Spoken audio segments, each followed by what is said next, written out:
This channel is closing in on its 1 month anniversary. We have gotten almost 1.8k subscribers, and maybe we could even reach 2k if you all would subscribe. And of course, here is a little bribe to motivate you. You should remember, corruption is only bad if you are not a part of it. And with that said, I hope you guys enjoy the video. So this is where we left off. It is 969. That's very nice. It's been 102 years. This is our capital, 33 development. We're making over 10 a month, and we're also building or upgrading our trade ports. And this is our character, Emir Nicholas II, and our heir, Mukhtar. So we are trying to pick up the by the sword tradition next. It is going to be very expensive, over 10k prestige. Maybe we can pull that off, and if we do, we will launch an invasion against the Abbasids and all the Arabian lords, as we'll have infinite access to holy wars. We'll start off by reclaiming Yemen and then working our way through the other Arabian kingdoms. But for now, we still have a lot of money to earn and a lot of men-at-arms to build up. So let's get to work. Now my character has died after 13 years. All we did was build tall. I think our biggest achievement in his life was actually building windmills, which are gonna boost our development quite a bit. We now have 35 development, and I believe that Constantinople only has like 29. Oh, actually 24.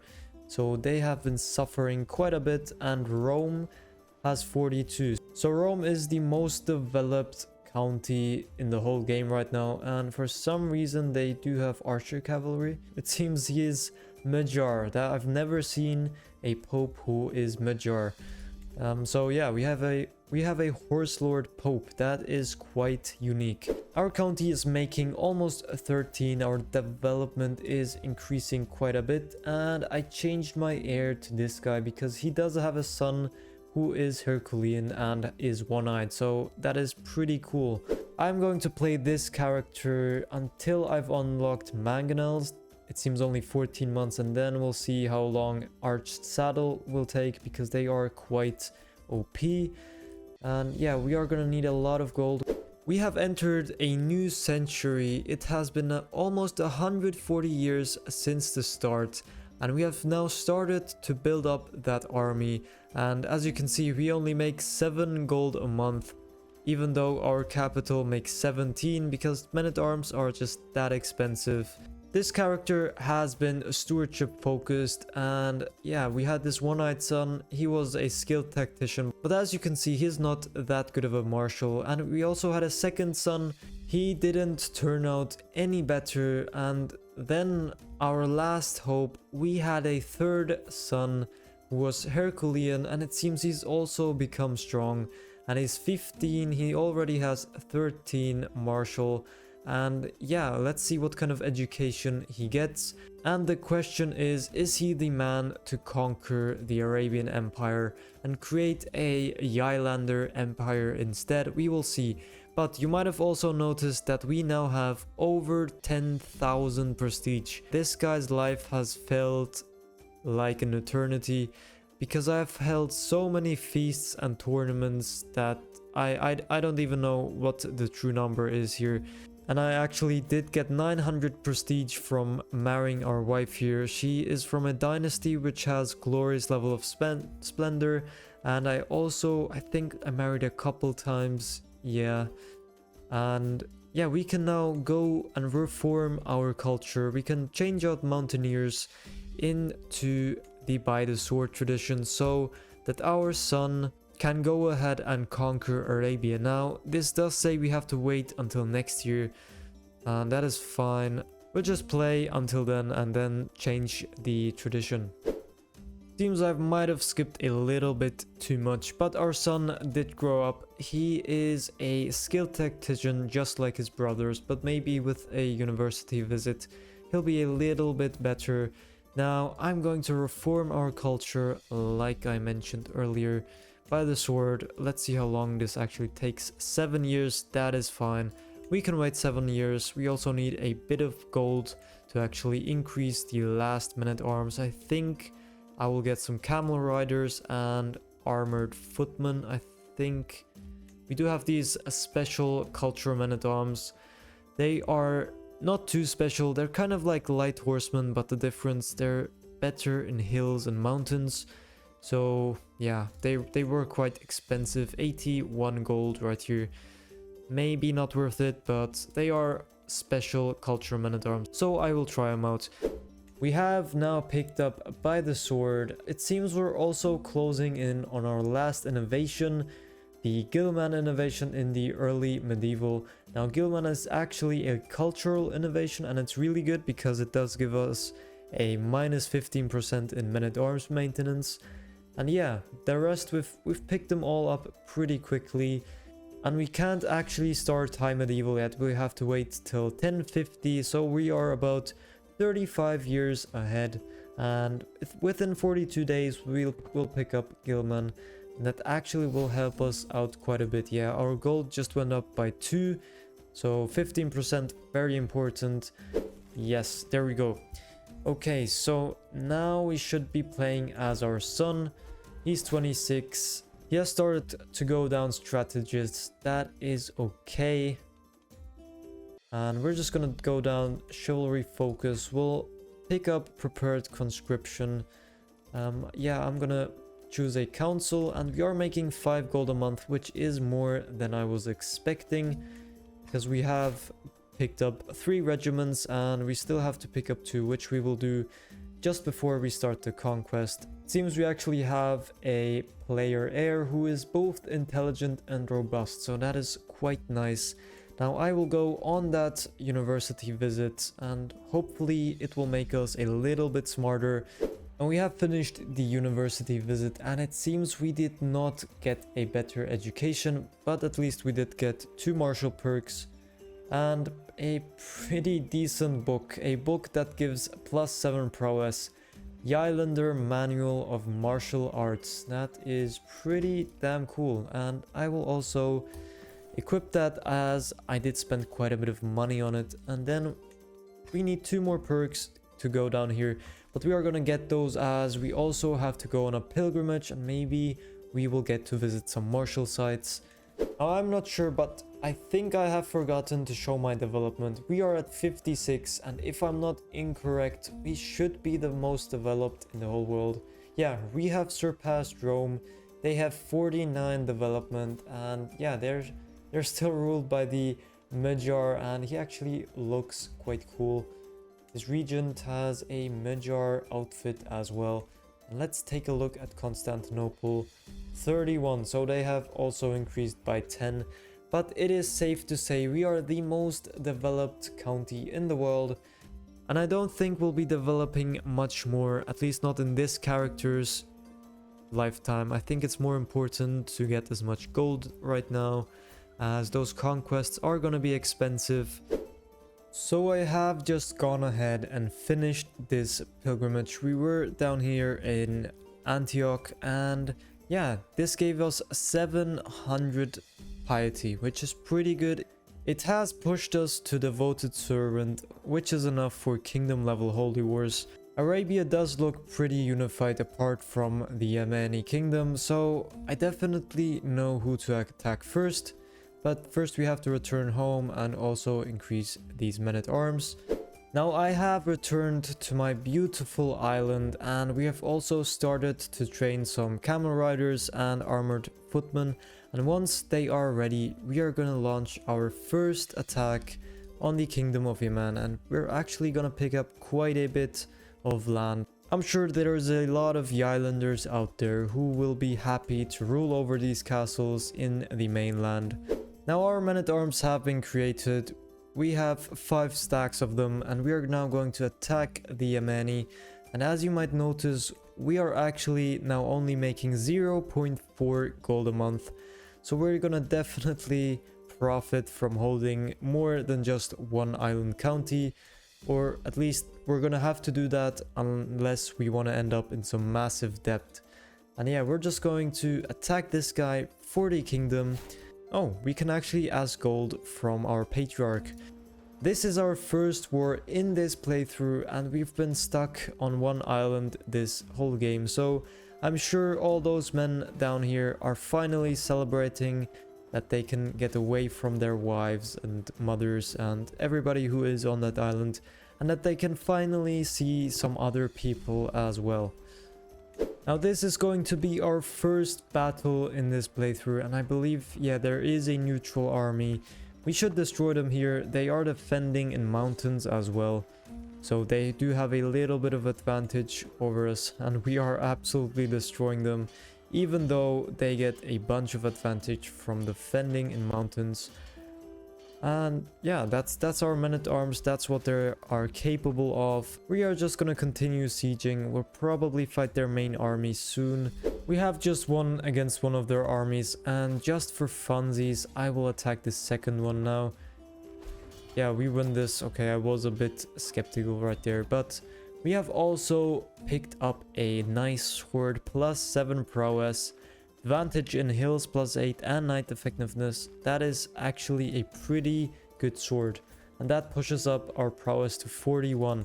Is that the highest in the world? Do you guys think? No. There is another guy who has 45. He's a mercenary, and rightfully he is called the Lion. But we have now won this war, and we can finally say that we have claimed the Yemeni back, and we could actually usurp his title, but we need another duchy title and then 500 gold, so that is gonna take a while. And I will go and immediately declare war on this guy for the Kingdom of Yemen. Now it seems the Abbasids are arrogant, and they are gonna attack us in this mountainous terrain, and we should be able to defeat them. Now let's hope that is the case. They are going in very slowly. We have also picked up a perk, and we should, yeah, we are clapping them. We have 20 advantage, and even though they have a lot of vassals or allies, I always say vassals instead of allies, but yeah, there we go. We have beaten them, and another stack is approaching. Then we will go and siege the counties we need and see if we can end this war as quickly as possible. I did siege this county right here, and it seems they are willing to come back for a second fight, so I will catch them here and attack them. We almost have 50 advantage, and yeah, we just destroyed their armies with men-at-arms and with advantage. We are very successful, almost 400 fame from that battle, and we will continue sieging. Should have everything from the war target. Yeah, it has started to tick. 99, 100%. There we go. We get 600 legitimacy. That is quite a lot, actually. We get a few vassals, and more importantly, we now control the whole Kingdom of Yemen. And next up will be the Kingdom of Arabia once our truces are done. I would like to have a little bit more money, but I can't help it. I have to create the Kingdom of Yemen, and I'm gonna usurp it. And now finally we have become the King of Yemen. And yeah, we have risen quite a lot as Socotra. We are making 15 a month from the capital, and we now hold the Kingdom of Yemen. I held my coronation, and I have received a turban now. I am hiding my hairline, probably because I am over the age of 40. And yeah, I took an oath to expand the realm, as you can see right here.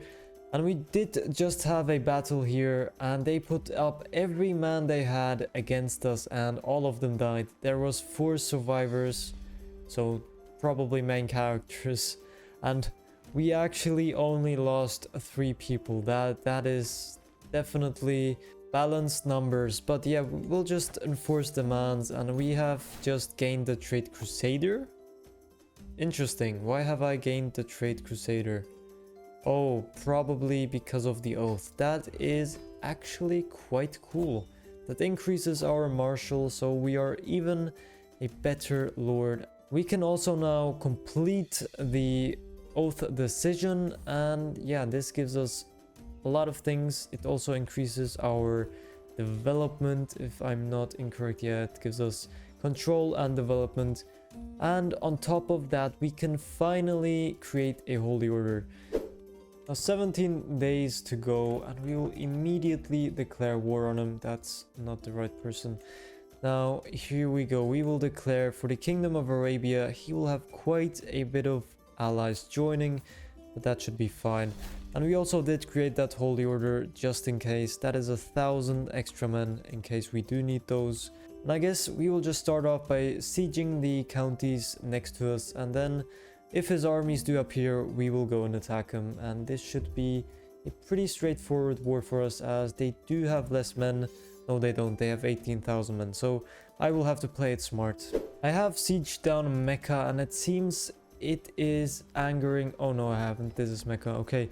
So they must have heard that I am sieging near Mecca, and they are making their way down here with 15,000 men. And I will just raise men just in case over here have to join me right here. And they are actually attacking me.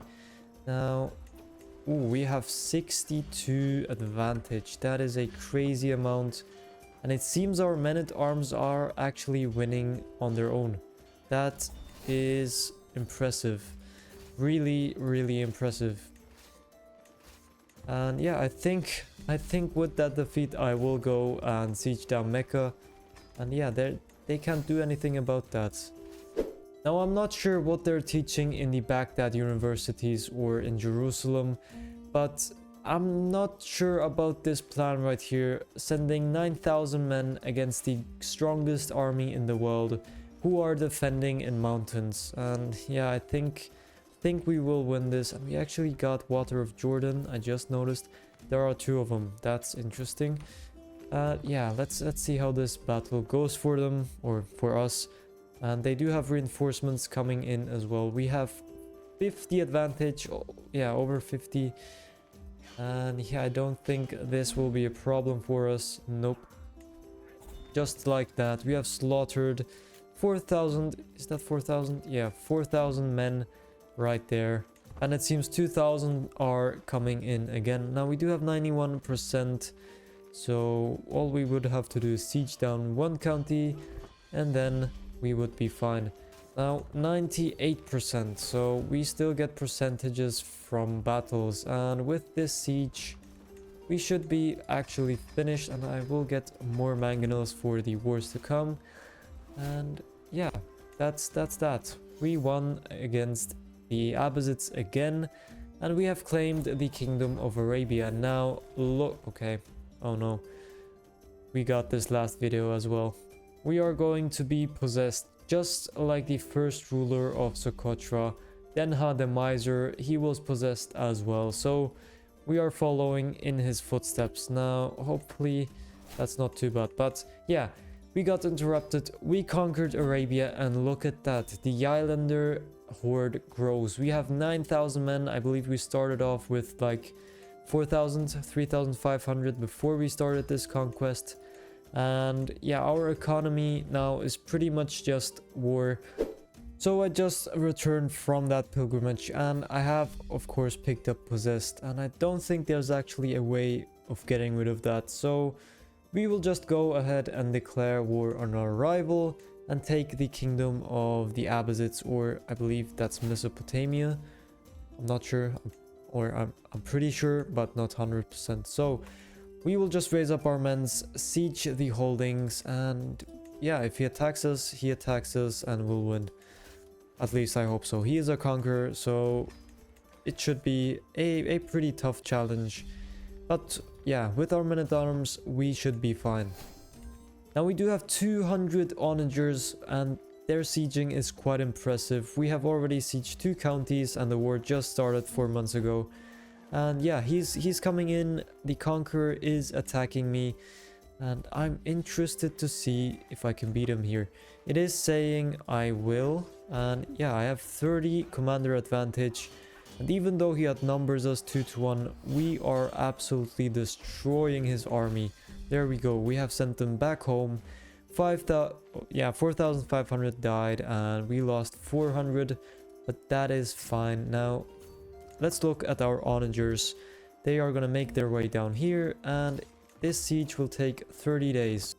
And it seems an Abbasid conqueror could not stand against us. Now, we have sieged only like 5 counties right there, and it seems his heir actually held this county, so we get 50% from a captured heir, and with that we have taken their kingdom, or I guess their capital, the kingdom of the Abbasids, or the Mesopotamian. Now they do hold that, but that doesn't matter. Our goal is forming the Arabian Empire, and we do still need 40 counties, but that is fine, we'll get to it. And it seems we can actually send our children to a university, but I do believe that is the Baghdad University, and judging from earlier, I'm not sending anybody there because I do not want my heirs to attack into mountains. Now, I am aware I have done that myself a few times, but I had an overpowered army, so it's different, you know. And yeah, now we have to wait for our truce to end 3 more years. That is actually a pretty long time, and then we can attack the Arabian Empire once again. We did have a few uprisings in those 3 years, and yeah, it seems the Abbasid's heir is actually our vassal, and he took part in an uprising, so now he is a Nestorian. So if the Abbasid king, the conqueror, dies, his heir will be Nestorian instead of the Ash'ari faith. But anyways, we will now declare war on the Arabian Empire once again, and we will now take the Kingdom of Egypt because it is a whole bunch of land, and we need as much land as possible to usurp his titles. So let's raise up our men and let's start sieging the Egyptian lands, and hopefully after a while we can go and usurp his titles. Their armies have appeared, and it seems these ones are almost just levies, so I will act quickly for the advantage, and yeah, we should absolutely destroy them. Yeah, their armies just disappeared. They have, or had, 12,000 I believe, now they have 7,000, and after these battles they will have even less. And yeah, our armies are absolutely destroying them.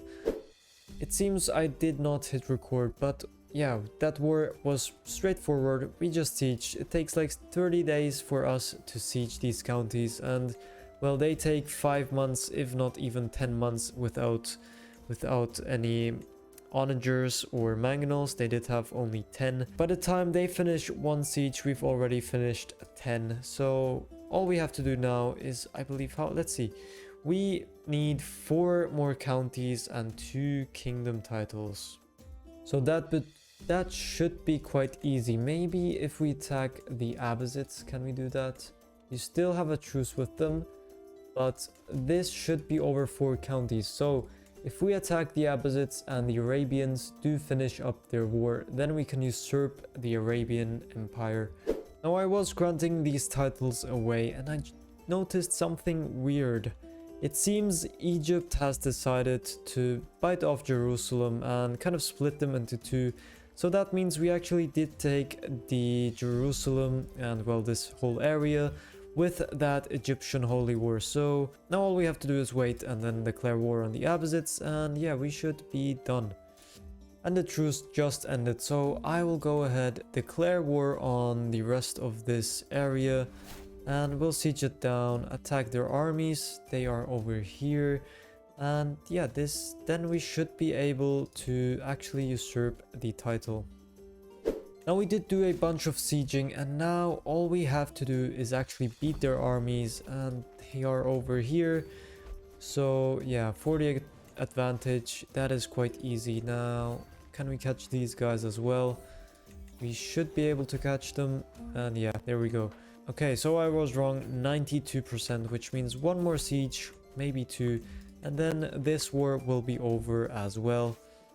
And there we go. Yeah, 100% in 13 months we have taken pretty much a big chunk of the Azira kingdom. And can we go and usurp the Arabian Empire? No, we cannot, because this actually doesn't belong to Arabia. It belongs to Persia. Great, so what can I do? 30 more days and we will be able to declare war, and I think, yeah, that's my cue. I will declare war against this guy. I think, is this the same ruler who has ruled the Abbasid Empire this whole game? Or this whole lifetime? I'm not sure. Maybe it is. Can I see that? Doesn't really matter. Point is, I'm going to attack Syria now, and that should be enough for us to usurp his title, and his capital is actually right there. We're gonna raise up our men-at-arms and our holy order. Then we will siege down all of his holdings lightning quick. Look at that. 30 days, yep. Then we'll move on to his capital, Damascus. It takes 30 days to siege down his capital. That is quite impressive. And if we'd have trebuchets, that would be even faster. Would it? I'm not sure. But I did just imprison his heir, which means, yeah, I'm almost there. I have to siege 2 more. I can become a witch, sure. I will become a witch. Why not? I have to siege 2 more counties, and then this war will be over, or actually 1 more county. There we go. We have taken Syria. 7 months and we've just taken a kingdom. That is ridiculous. Now, can we form the kingdom? I don't think so, because he is fighting a war, and of course we need another kingdom title. And now all we have to do is wait for him to finish up his war. Then we will be able to usurp his title and proclaim ourselves the Yslander Emperor. Like it says right there, Yslander, I know. It's still a very creative name, guys. Now, considering that we are not gonna conquer much land anymore, I have upgraded my legend, which means if I now complete it, then we gain access to the Evangelize the Realm decision, and I will do it. I will complete this legend. And yeah, the miracles of Malik Mirza, yes, it is a miracle. I mean, imagine this. I come from an island where nobody has been for a few hundred years, and all they hear is that the island is pretty much heaven, or like a modern day city. And then this guy just decides, yeah, let's start training, guys. Let's build up an army and let's conquer all of Arabia. And he has done it. All he has to do is wait for this guy to finish his war, and then he will proclaim himself emperor. Now we can actually take the decision to evangelize the realm, and the true faith will prevail. And there we go. Now, nothing really much happened, but yeah, our realm now mostly follows Nestorian, well, the Nestorian faith, and yeah, these will be converted with time. And there we go. The Abbasid Empire just got a lot smaller, and for some reason he has become a conqueror. Now, please do not tell me I cannot usurp his title because of that. Oh, that's even worse. I cannot usurp his title because he is hostile towards us. What can I do to that? Okay, so I have found a solution. What I can do is break our truce, because I cannot wait 3 more years. I just cannot do it. So I will declare war on him, and I will use this guy's claim to actually take the Arabian Empire, and then I will usurp his title. I know, very nice of me. And do we care about these? General opinion for 3 years. You know what? It does not matter. I will attack him. I will take his lands. And where is his capital? His capital is over here. Now that is quite interesting. And with a few sieges and battles, this war should be over quite quickly, and we are attacking him. He does not stand a chance. We've also gained a war banner. That's pretty cool. And yeah, all we have to do is siege 1 more county, and then this war will be over. And there we go. With that siege, we have gotten 100%. We've probably fought this guy about 15 times. And can we finally put an end to it? Yes, we can. We can usurp this guy's title. Now that is a new level of gaslighting. We have fought for him to get the title, and then now we will usurp it. So yeah, that's pretty cool. We are now a emperor, and we can actually be coronated a 2nd time. I mean, look at that. We started off as an island. We played 150 years tall. And let's look at the development. We have 66 development. We have fallen quite a bit. It's only making 8 gold a month. 66 development though, that is pretty impressive. And we have also now formed a Yslander empire by conquering most of Arabia. Well, now there is a few counts and dukes left, but they shouldn't be too hard to conquer. But I will leave it here. Now with the previous episode, this did take about like 5 hours, 6 hours, so 2 recordings, and that's why I also put it into 2 parts. But I hope you guys enjoyed. I hope you guys learned something. And yeah, I don't mind playing tall. It's just always takes a little bit longer. I mean, I've played 185 years. So if you did make it this far, you might as well subscribe and like the video and leave a comment. And I guess I will see you guys in the next video. And of course, do leave your recommendations down below. And yeah, I do read all the comments. So I'll see you in the next one.